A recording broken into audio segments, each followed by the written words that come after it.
Que le Seigneur vous bénisse richement. Prions ensemble. Bien-aimé Seigneur, nous te remettons ces instants.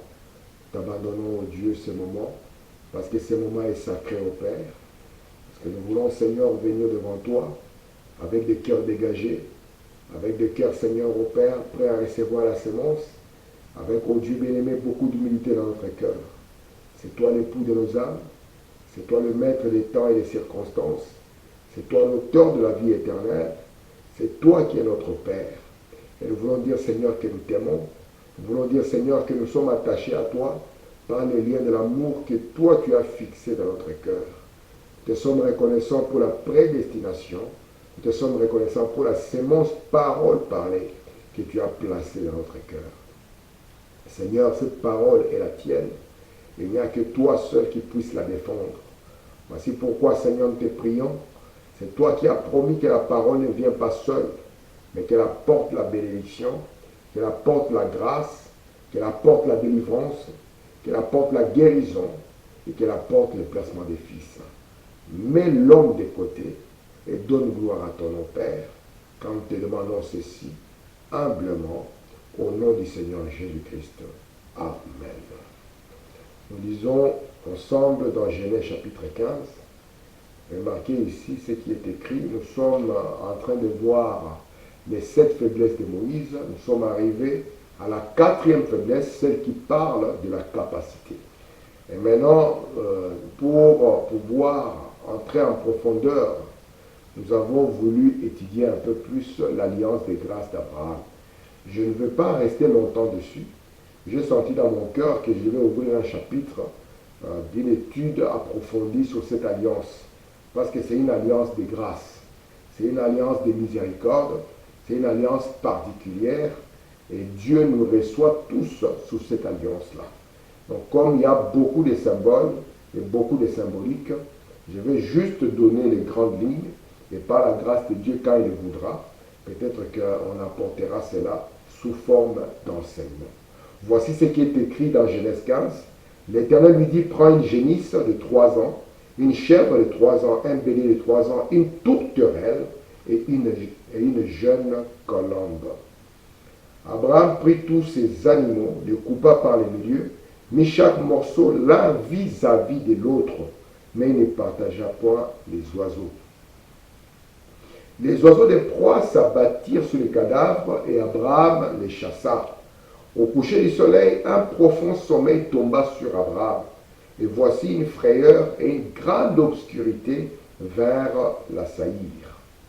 Et l'Éternel dit à Abraham, sache que tes descendants seront étrangers dans un pays qui ne sera point à eux. Ils y seront asservis et on les opprimera pendant 400 ans. Mais je jugerai la nation à laquelle ils seront asservis. Ils sortiront ensuite avec de grandes richesses.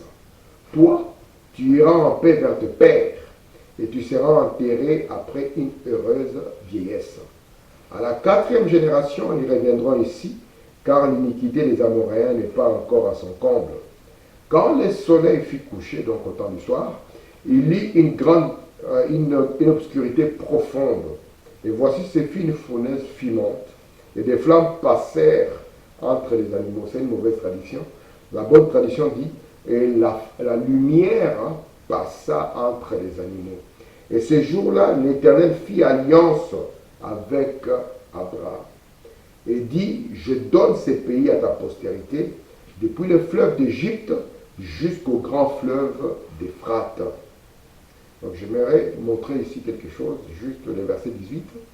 Souvenez-vous que Abraham, il venait d'un pays qui était au-delà de l'Éphrate. Il y avait une frontière entre le pays de Canaan et le pays de Babylone. Et la frontière entre les deux, ce n'était rien d'autre que quoi? Ce n'était rien d'autre que le fleuve Éphrate. Mais il fallait qu'Abraham puisse traverser ce fleuve. Vous comprenez? Et lorsqu'il a traversé le fleuve, il est devenu héritier d'un pays qui était dans une autre frontière. Et ces frontières étaient limitées par le fleuve Nil, qui est le fleuve d'Égypte, jusqu'au fleuve Éphrate. C'était ça la concession royale que Dieu avait donné à Abraham et à sa postérité. Vous allez voir que cette réalité-là des deux fleuves ne va pas s'arrêter dans l'ombre, mais cette réalité-là continuera. La première des choses, nous allons voir que la descendance d'Abraham va devoir traverser l'autre fleuve pour se retrouver esclaves en Égypte. Mais Dieu, par la grâce de Dieu, il les ramènera encore. Et vous allez remarquer que lorsque nous allons aborder les trompettes, vous verrez qu'il y a des esprits qui venaient de Babylone, mais qui n'ont pas pu, par une expérience de l'appel divin, traverser jusque dans le pays des promesses. Voici pourquoi la Bible nous montrera que l'Euphrate va tarir et ces 2000 000 cavaliers vont devoir traverser. Mais ça, c'est notre chapitre. Pour vous montrer simplement une chose, que parmi les titres des fils, ouais, Madame dit, il vient dans le mystère de la venue, il vient sous 3 noms de fils. Mais parmi les titres des fils, il y en a 4. Nous avons d'abord le Fils de l'homme, héritier de la terre. Voici pourquoi Dieu a donné à l'homme la terre comme héritage. Et le Fils de l'homme, c'est le prophète. Et puis nous continuons. La deuxième position, nous avons le Fils de Dieu. Le Fils de Dieu, c'est l'héritier du ciel. Et le Fils de Dieu, ce n'est rien d'autre que la colonne de feu, dont nous avons la photographie juste derrière moi ici. Et cette colonne de feu, c'est ça le Fils de Dieu, héritier du ciel. Voici pourquoi nous disons que le ciel consiste en la parole. Et remarquez, c'est ça la forme de la parole dont il est parlé dans Jean chapitre 1er. Au commencement était la parole. C'est en d'autres termes, au commencement était le Logos, ou au commencement était le Fils de Dieu. Fils de Dieu, héritier du ciel. Et puis nous avons aussi fils de David. David a été le roi. C'est plutôt fils de David, c'est l'héritier du trône. Et ici maintenant la quatrième position, lorsqu'on vient et qu'on est fils d'Abraham, c'est que Dieu vous a donné une concession royale. Et vous n'aurez pas la résurrection en dehors de cette concession. Vous n'aurez pas de bénédiction en dehors de cette concession. Si vous vous trouvez en dehors de cette concession royale, c'est que vous-même vous êtes rétrograde. Voici pourquoi dans l'antitype, ou bien dans le type, dans l'ombre, nous pouvions dire que tout juif qui n'est pas dans la terre, il est rétrograde. Et aujourd'hui, nous savons que cette terre, pour Madame dit, il a ouvert un pays. De quel pays il s'agit? Pour Madame dit, c'est un pays de 7 sous. C'est ça notre position. C'est là où nous devons nous retrouver, parce que c'est là où Dieu a gardé la résurrection pour nous, c'est là où Dieu a gardé l'enlèvement pour nous. Toutes les promesses de Dieu, il les a gardées sous ses sceaux, afin que nous puissions en être des bénéficiaires. Je prends ici dans Exode chapitre 2. Je vais lire les versets 23, 24 et 25. Voici ce qui est écrit. Longtemps après, le roi d'Égypte mourut. Ici, il s'agit du roi qui avait fait fuir Moïse le pays. Et les enfants d'Israël gémissaient encore sous la servitude et poussaient des cris. Ces cris qui leur arrachaient la servitude montèrent jusqu'à Dieu. Et Dieu entendit leur gémissement et se souvint de son alliance avec Abraham, Isaac et Jacob. Dieu regarda les enfants d'Israël et il a eu compassion. Comme l'alliance de Dieu avec Abraham ne s'arrêtait pas à Abraham seul, mais Dieu lui avait dit, c'est une alliance que moi je commence avec toi, mais qui continuera avec ta postérité. Voici pourquoi l'élection était en Abraham. C'était le mystère de la foi. Ouais, l'élection en Abraham, et il y avait l'amour en Isaac. Et la grâce venait en Jacob pour que la quatrième position, qui est la perfection, puisse venir en Joseph. Et ce sont là les 4 fondements sur lesquels nous devons être établis. Souvenez-vous ici, lorsque nous parlons de Moïse, nous avons montré Moïse comme étant le type de l'Église, comme étant le type du croyant. Et souvenez-vous, la plus grande erreur qu'Israël avait commise, c'est lorsqu'ils n'ont pas agi comme Moïse l'avait fait, lorsque Dieu l'a rencontré sur la montagne d'Horeb, là à l'arrière du désert. Moïse, lui, avait remarqué qu'il n'avait pas de capacité. C'est pour ça que Dieu a pu l'utiliser et a pu l'amener quelque part. Mais Dieu voulait, parce que quand Dieu conduit un prophète, il veut que l'expérience qu'il donne au prophète, que les prophètes vous conduisent dans la même expérience. Frère Branham dit, je n'ai jamais voulu conduire un homme dans une expérience dans laquelle je n'ai été jamais moi-même. Branham nous montre que si un prédicateur vous dit, venez à Christ, et alors vos problèmes sont finis, vous n'aurez pas de soucis, vous n'aurez rien, vous aurez l'argent, des choses comme ça. Branham dit, soit ce prédicateur est un menteur, soit lui-même ne l'a jamais expérimenté. Ainsi, Dieu ne veut pas faire de ses prophètes des hommes qui parlent d'une expérience qu'ils ne connaissent pas. Il donne d'abord l'expérience aux prophètes et puis amène le peuple dans la même expérience. Mais lorsqu'Israël est venu au contact de Dieu, au lieu de comprendre qu'ils n'avaient aucune capacité, dans Exode 19, ils ont commis la plus grande des erreurs. Souvenez-vous, c'est la grâce de Dieu qui avait suscité les prophètes. C'est la grâce de Dieu qui avait suscité la colonne de feu. C'est la grâce de Dieu qui les a tirés de l'Égypte. Mais au lieu de reconnaître que tout est grâce, ils ont dit à Dieu dans Exode 19, toi tu peux parler, nous aurons la capacité de le faire. Et nous avons compris que cette capacité de faire les choses, vous voyez, aucun homme ne peut respecter, vous voyez, le fait de suivre la parole de Dieu à la lettre. Mais il faut une alliance de grâce. Et c'est par cette alliance de grâce que Dieu s'est souvenu d'eux. Et qu'en est-il de ces éléments de l'alliance? Cette alliance de grâce, lorsque Dieu l'a établie, il l'a établie selon les modèles orientaux des alliances, où on devait prendre une bête et la déchirer. Mais Dieu ici était conscient que pour que chaque chose soit établie, il faut qu'il y ait un témoignage, non pas d'une seule bête, non pas d'un seul camp. Il fallait qu'il puisse amener beaucoup d'éléments pour que ce témoignage-là, cette alliance soit conclue. Et remarquez ici, dans les animaux de sacrifice qui ont été choisis, pour que l'alliance soit établie entre Dieu et Abraham, je l'ai dit, il l'a établi avec Abraham pour montrer que tout pécheur qui vient dans la même condition, Dieu se souviendra de lui. Et Dieu le fera passer du pécheur et lui donnera une partie de son nom, une partie de lui. Donc il va changer de nature, quitter la mondanité pour rentrer dans la famille de Dieu. Remarquez ici, parmi les animaux de sacrifice, la première des choses que nous pouvons remarquer, c'est que ce sont des sacrifices purs. Parce qu'on ne pouvait pas prendre un animal impur pour établir cette alliance. Et Dieu a demandé à Abraham de prendre une génisse de 3 ans, une chèvre de 3 ans et un bélier de 3 ans. Nous avons compris que le chiffre 3, c'est la perfection. Et je vous ai dit, la perfection n'est pas dans la première position, la perfection n'est pas dans la deuxième position, la perfection est dans la 3e position. Parce que les deux ici sont des femelles, mais le 3e est un mâle. Et le germe de vie n'est pas porté par la femelle, mais le germe de vie est porté par le mâle.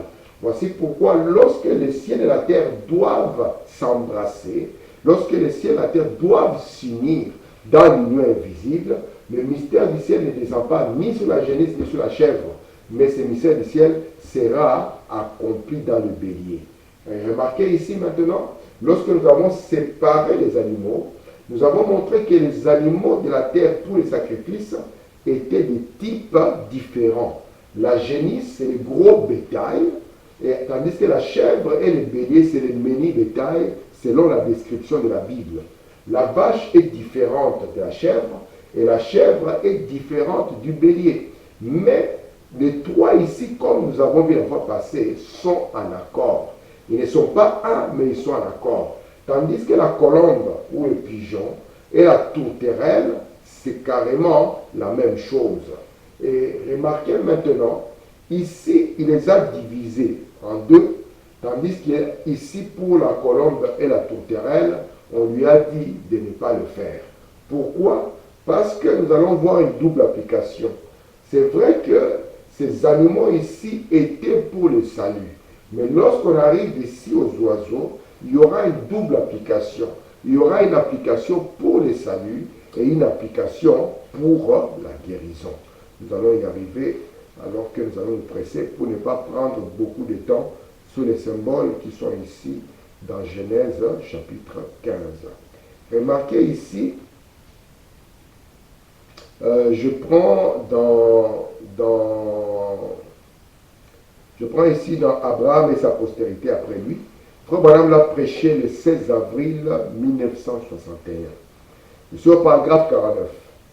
On prenait ces sacrifices, on les immolait. Vous comprenez, je dois. Les 3 sacrifices représentaient cette fois-ci les 3 races, 3 générations, ainsi de suite. Dieu, dans les chiffres 3 qui parlent de la perfection, il voulait aussi exprimer les 3 races. Parce que le monde antédiluvien, le monde d'Adam, lorsque ce monde a été détruit, Dieu a repeuplé la terre par 3 races, ou bien par les 3 fils de Noé. Et remarquez ici, quand Jésus est venu sur la terre, il y avait encore les 3 générations, à savoir les Juifs, les Samaritains et les gentils. Et le mystère du Fils de l'homme, parce que la visitation, la venue, vous voyez, c'est toujours sous les 3 noms de fils. Lorsque la venue du Seigneur s'est accomplie, vous voyez, dans la première fois, il s'est manifesté aux 2 générations ou aux 2 races. Il a parlé lui-même, Jésus, aux Samaritains, et il s'est révélé lui-même aux Juifs. Mais ici, dans les chiffres 3, Dieu a montré qu'il ne fait exception à personne, qu'il ouvrait la voie même pour les gentils. Voici pourquoi dans le mystère de sa seconde venue, il doit nécessairement faire la même chose qu'il avait fait aux autres. Parce que dans l'alliance qu'il avait établie avec Abraham, il a montré que la porte était ouverte pour toutes les personnes qui viendraient comme Abraham est venu. Remarquez ici, Abraham continue. Il dit 3 générations ainsi de suite. Ces 3 âges de l'Église, autres du dernier appel de l'Église. Remarquez ici, lorsque nous dessinons l'Église, j'efface un peu la tourterelle des pigeons parce que ce n'est pas la leçon du jour. Nous le verrons quand nous arriverons à ce niveau-là. Lorsque nous dessinons l'Église, nous le dessinons toujours sous forme du chandelier. Ouais, le chandelier est applicable à tout ce que nous avons comme expérience aussi. Nous pouvons le voir dans les 7 faiblesses. Nous pouvons le voir, vous voyez, dans les 7 noms de rédemption. Nous pouvons le voir dans les 7 étoiles dans sa main. Nous pouvons le voir dans beaucoup de choses que Dieu a fait. Nous pouvons voir ça dans les 7 couleurs de l'arc-en-ciel, dans les 7 traits de sang. Et ici, maintenant, Frère Branham nous parle des 3 derniers âges de l'Église qui concernent l'appel de l'Église. Et donc, comme vous le savez, l'Église qui avait commencé ici, au temps des apôtres, va péricliter jusqu'à connaître la mort dans l'âge de Thyatire. Et cette Église qui va mourir doit encore monter et s'établir. Parce que, souvenez-vous, Jésus, quand il était sur la terre, il n'était rien d'autre que l'ombre des choses que nous vivons aujourd'hui. C'est pour cela qu'il devait rester dans la tombe 3 jours et 3 nuits. Et il devait en sortir selon ce que Dieu avait montré à Ézéchiel lorsqu'il lui a montré les eaux desséchées. Il fallait encore 3 jours pour que nous puissions voir la vie revenir. Et les 3 jours ici, Branham montre qu'ils ont un rapport avec les 3 sacrifices que nous avons eus dans l'alliance de grâce d'Abraham. Je vais lire ici dans questions et réponses du 3 janvier 54 au paragraphe 61. Il dit, il y eut 3 éléments qui sortirent du corps de Christ. Et ces mêmes éléments qui sortirent de son corps sont ceux que nous utilisons pour rentrer dans son corps. De la même manière que Dieu avait montré à Abraham que je te donne une terre qui est limitée depuis le fleuve de l'Égypte jusqu'au fleuve Euphrate. C'est tout un pays, c'est un corps, c'est un lieu à être, vous voyez, c'est une maison. Remarquez, il fallait ici, voilà, montre ici qu'il y a 3 éléments qui sortirent du corps de Christ. Et ces mêmes éléments qui sortirent de son corps sont ceux que nous utilisons pour entrer dans son corps. Vous voyez, exactement comme vous possédez un pays, vous êtes placé. Remarquez là-bas, lorsque Israël va revenir sous Josué, il va placer chacun dans ses pays. Et ici aussi, Dieu nous prend et nous place chacun dans le corps de Christ. Et quels sont ces 3 éléments? Quand Jésus est mort à la croix, il fallait que trois choses sortent de lui. Souvenez-vous, on a pris d'abord une lance et on l'a enfoncée dans son côté. Et qu'est-ce que la Bible nous dit? L'eau en est sortie, le sang est sorti, et en dernière des choses, la vie est sortie. C'était la même chose qui s'était passée en Genèse, lorsque Dieu sortait l'épouse, il sortait Ève d'Adam. Et ici aussi à la croix, Dieu était en train de sortir aussi l'épouse de Jésus. Et il nous montre ici maintenant que ces trois éléments, à savoir l'eau, le sang et la vie, qui sont sortis de lui, Dieu utilise encore ces mêmes éléments pour qu'il puisse nous ramener en lui. Et ces éléments, Dieu les a aussi exprimés ici au travers des trois animaux, parce que c'est l'alliance de grâce. Et Jésus, lorsqu'il est venu encore manifester cette grâce à la race d'Abraham. Ici, il ne s'agit pas d'une descendance charnelle, mais il s'agit de ceux-là qui peuvent recevoir la promesse. Parce qu'Abraham est le croyant. Et ici, maintenant, Dieu vient pour manifester la grâce aux croyants. C'est pour ça que la pierre de fête, lorsqu'elle descend encore, elle crie grâce, grâce, grâce pour elle. Abraham dit ici, il y avait l'eau, le sang et l'esprit. Jésus et les Écritures, c'est vrai. Ce sont les Écritures. Ces trois, disent-ils, rendent témoignage sur la terre. Voici pourquoi, lorsque nous regardons les éléments de la terre, nous savons qu'il y a un lien. Parce qu'il y a trois éléments qui rendent témoignage sur la terre. L'eau, le sang et l'esprit. Ils s'accordent en un. Et leur accord, ils sont tous des sacrifices purs avec lesquels Dieu est en train d'établir une alliance avec Abraham. Voyez-vous, ils ne sont pas un, mais ils s'accordent en un. Parce que le même esprit avec mesure, Dieu nous donne l'esprit avec mesure. Je prends ici dans la communion, prêché le 11 janvier 1960. Le prophète de Dieu dit ceci, paragraphe 31. Ce qui constitue la naissance naturelle, c'est un type de la naissance spirituelle. C'est pour ça que l'alliance que Dieu a établie avec Abraham ne consistait pas dans une naissance naturelle, mais elle consistait dans une naissance spirituelle. Remarquez ici, quelle est la première chose? L'eau, virgule, les eaux de séparation. La justification par la foi. C'est pour ça qu'Abraham, Dieu s'est manifesté à lui comme le type d'un croyant. Il faut même dire la première des choses. Et nous pouvons remarquer cette première chose dans l'appel, ou le dernier appel des trois églises qui sont ici à la fin des âges. Quelle est la première des choses? Frère Madame nous parle ici de l'eau, des eaux de séparation. Et il appelle cela la justification par la foi. Je prends ici dans Nombre chapitre 19. Parce que lorsqu'on parle de l'eau, nous devons savoir de quelle eau il s'agit. Et quel est le sens de cette eau. Dans Nombre chapitre 19, le verset 5, on a vu ça la fois passée, il est écrit, on brûlera la vache.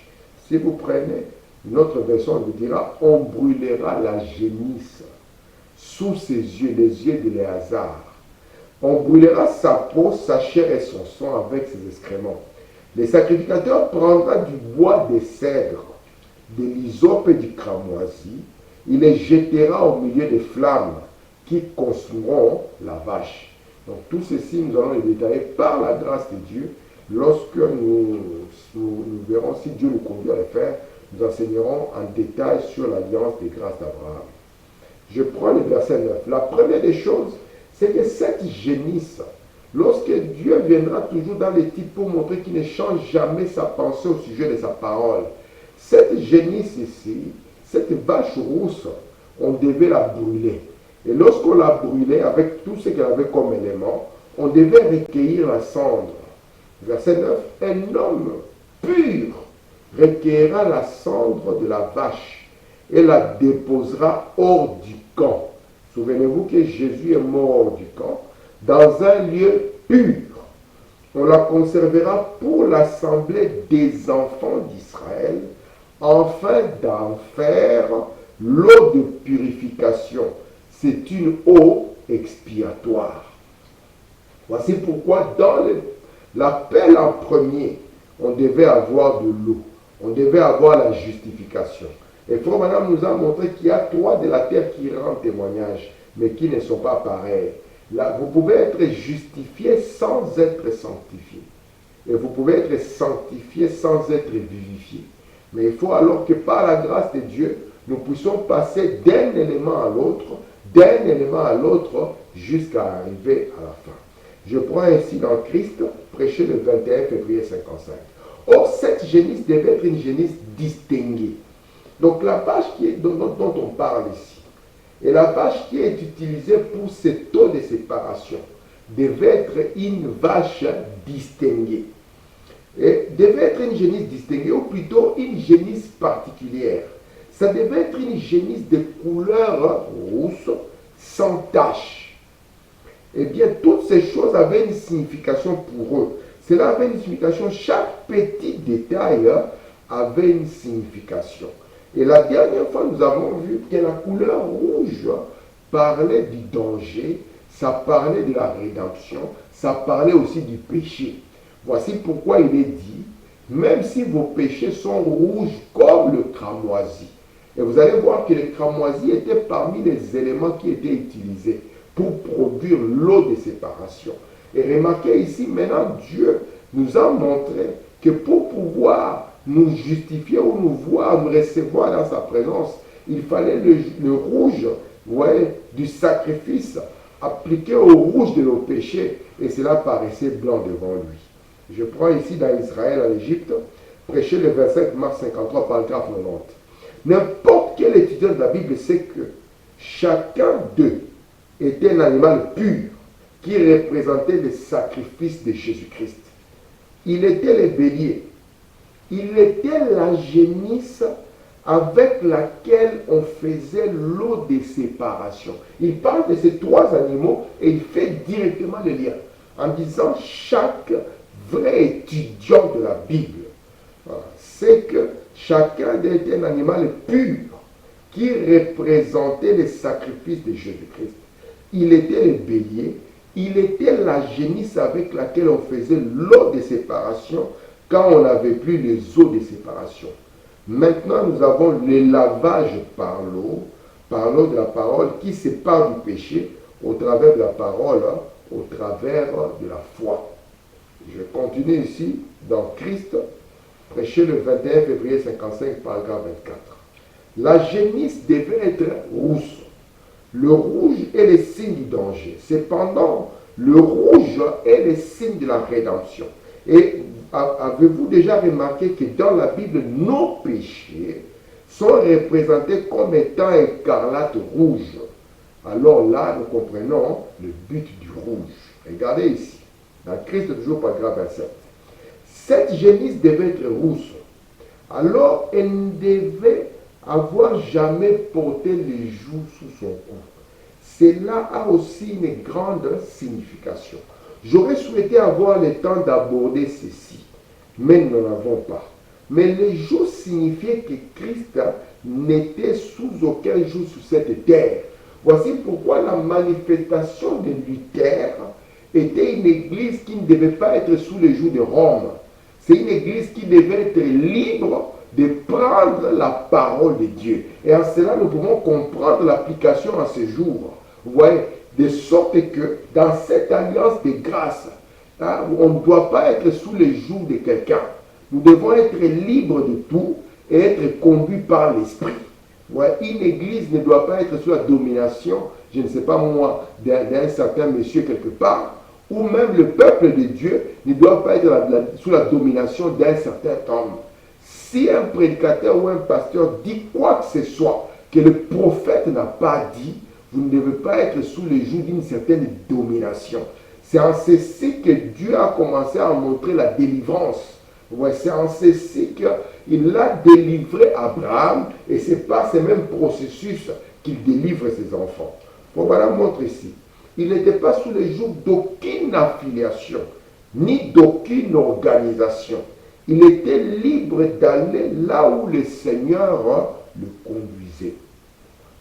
Je prends ici dans l'Alliance des grâces d'Abraham, paragraphe 50, prêché le 17 mars 61. La justification, Abraham. La justification, Genèse 12. Martin Luther pour la postérité d'Abraham. Donc c'est que quand Dieu applique la justification pour Abraham, nous pouvons voir cela dans Luther pour la postérité d'Abraham. Et il faudra continuer. La sanctification, Genèse 15. La confirmation de l'alliance. La postérité d'Abraham, John Wesley. Donc tout ce que Dieu a fait ici avec Abraham, Dieu le rapporte aussi dans l'appel des derniers trois églises en montrant la même chose qu'il avait fait avec le père Abraham et l'appliquant à la postérité d'Abraham. Il continue ici dans la communion du 19 mai 62, paragraphe 33. La génisse rouge sans tache et ne doit avoir jamais porté un joug sous son cou. Je pourrais détailler cela maintenant même. Elle n'est sous un joug avec quoi que ce soit. Aucune organisation incrédule. Elle reste libre. Alors elle devait être quoi? Le sacrifice. Elle devait être brûlée, immolée. Il dit au temps du soir. Là où nous allons voir cela en détail lorsque nous verrons cette alliance. Pas le matin, pas le midi, mais c'est le soir. Et alors elle devait être brûlée. Et ces cendres devaient être gardées à l'écart pour les eaux de séparation. Amen. Donc ici, nous avons compris que nous pouvons comprendre les eaux par le fait que la génisse était là. Cela devait nous conduire dans la justification par la foi. Cela devait nous conduire dans les eaux de séparation. Et au niveau de l'église, Martin Luther fit manifester pour confirmer encore ce que Dieu avait fait avec Abraham, notre père, lorsqu'il lui avait demandé de prendre une génisse de 3 ans. Je prends dans Lévitique 4, je vais faire vite pour que je puisse aujourd'hui terminer les 2 femelles du sacrifice. Il est écrit ici au verset 27, « Si quelqu'un du peuple qui a péché involontairement en faisant contre l'un des commandements de l'Éternel des choses qui ne devaient point se faire, en se rendant ainsi coupable, c'est un pécheur involontaire, et qu'il vienne à découvrir le péché qu'il a commis. Il n'était pas au courant. Il découvre son péché. Il offrira en sacrifice une chèvre, une femelle sans défaut pour le péché qu'il a commis. Voilà, c'était un sacrifice qui était écrit déjà dans le Lévitique pour un péché involontaire. C'est marqué ici. Je continue le verset 29. Il posera sa main sur la tête de la victime expiatoire, qu'il égorgera dans les lieux où on égorge les holocaustes.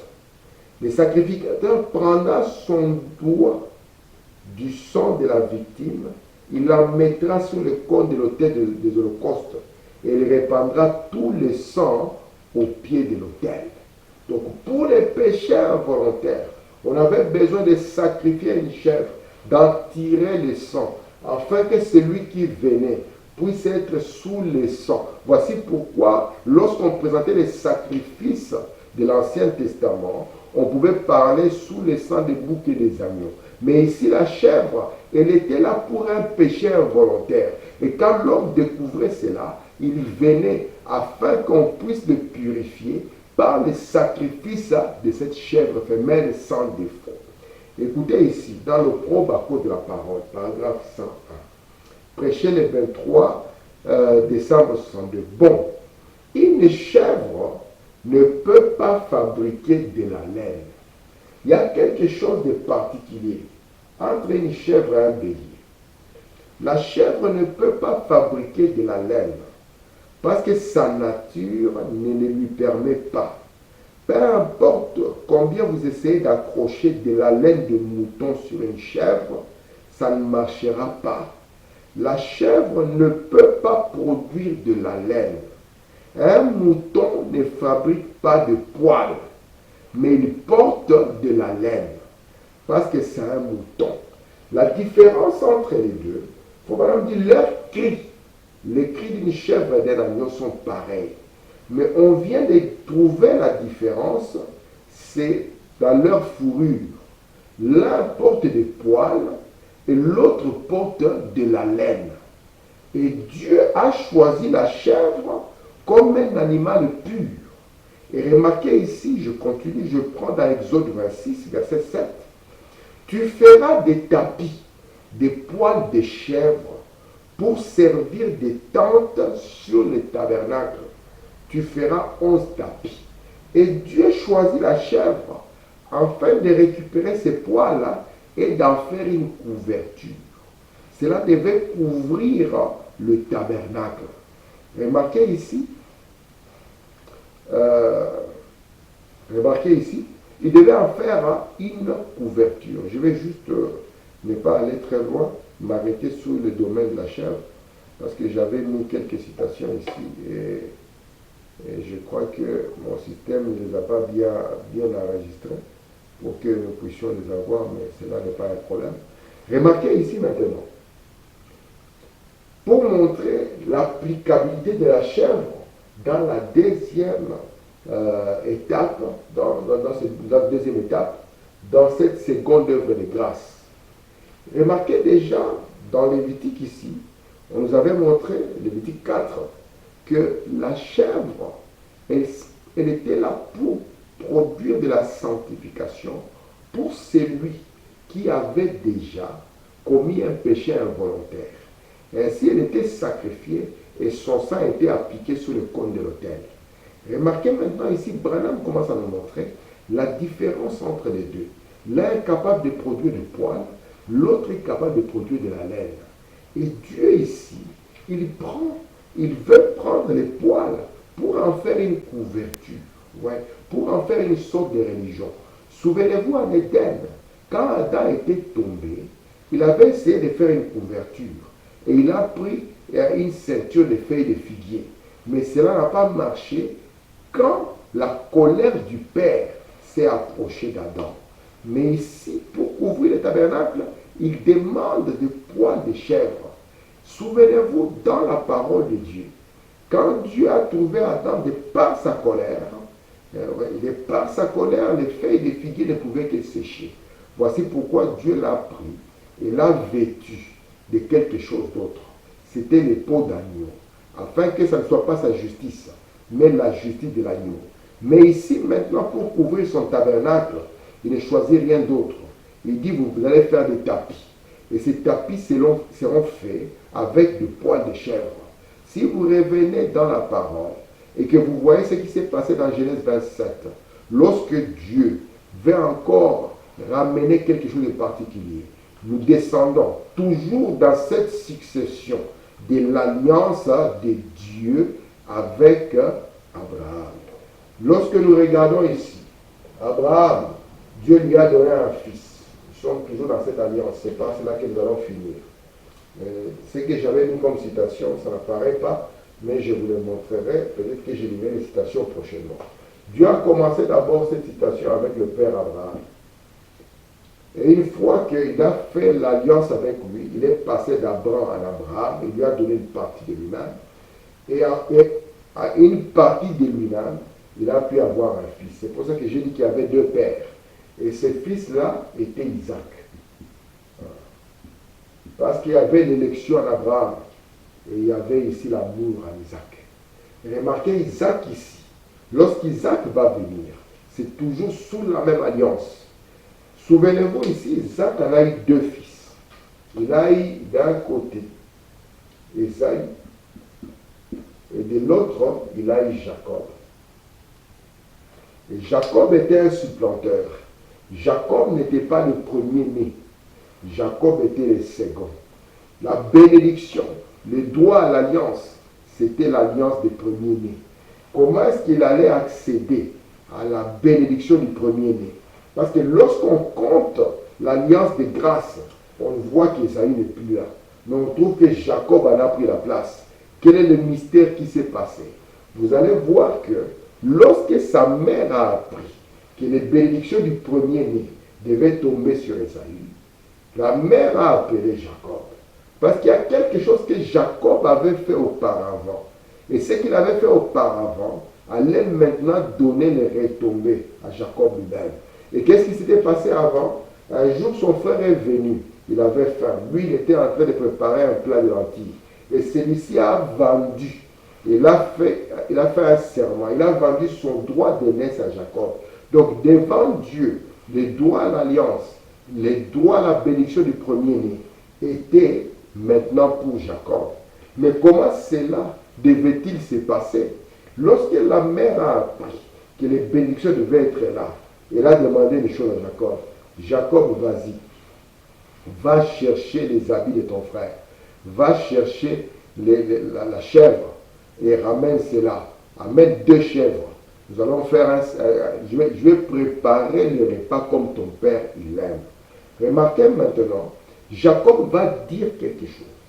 Il va dire, mais je peux porter ces vêtements. Mais une chose va me rendre différent de lui. C'est que lui est un homme avec beaucoup de poils. Moi, je n'ai pas de poils. Et remarquez maintenant ce que la Bible dit. Il sera couvert exactement comme on l'a fait dans le tabernacle. On va le couvrir des peaux de chèvre.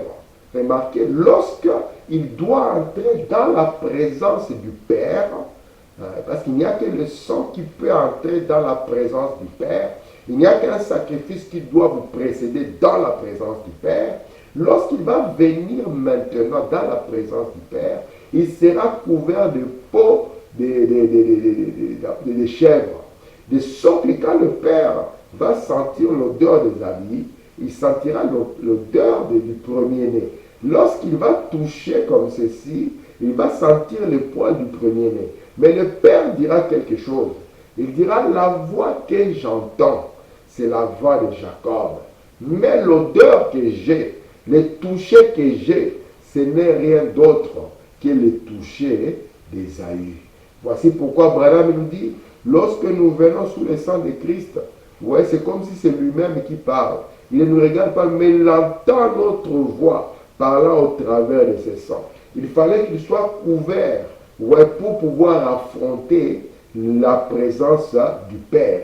Frère Branham continue dans la même citation, parce que ce que je dis là, je l'ai dans une citation. Dans la même citation, il continue, il dit, c'est comme cela qu'on a dû amener un habit imbibé de sang. C'était au temps de Joseph. Parce que vous ne pouvez pas entrer dans la présence du Père sans que vous puissiez avoir ce mystère de l'habit qui vous couvre. Ils ont amené la robe à cette couleur, imbibée de sang, pour que la colère de Dieu, la colère du Père soit apaisée. Voici pourquoi dans cette deuxième œuvre de grâce, la même chose est faite, comme cela fut accompli sous le tabernacle, comme cela fut accompli en Jacob, afin que la même grâce, les mêmes bénédictions puissent être là. Et souvenez-vous, Frère Branham nous dit, dans cette étape suivante qui devait être faite, c'était quoi? Il dit, c'était John Wesley qui devait sortir. Mais comme j'arrive à la fin, je dis juste une citation par cœur. Branham dit, remarquez maintenant, la perfection n'est ni dans la jeunesse, ni la perfection n'est ni dans la chair. Parce que l'un ou l'autre ne sont rien d'autre que des églises et qui vont finir dans la dénomination. Voici pourquoi nous n'avons pas vu la perfection dans Luther, nous n'avons pas vu la perfection dans Wesley. Mais au 7e âge de l'Église, lorsque Dieu va séparer les 2 générations, nous verrons la perfection. Parce que devant Abraham, notre Père, ouais, la 7e fois, il a eu un contact différent. Et nous voulons aussi que la 7e fois, parce que c'est au temps du soir où l'applicabilité de cette alliance va avoir lieu, vous voyez, là nous verrons comment est-ce que la lumière doit traverser les deux. Que la grâce de Dieu nous bénisse et que Dieu soit avec nous. Shalom.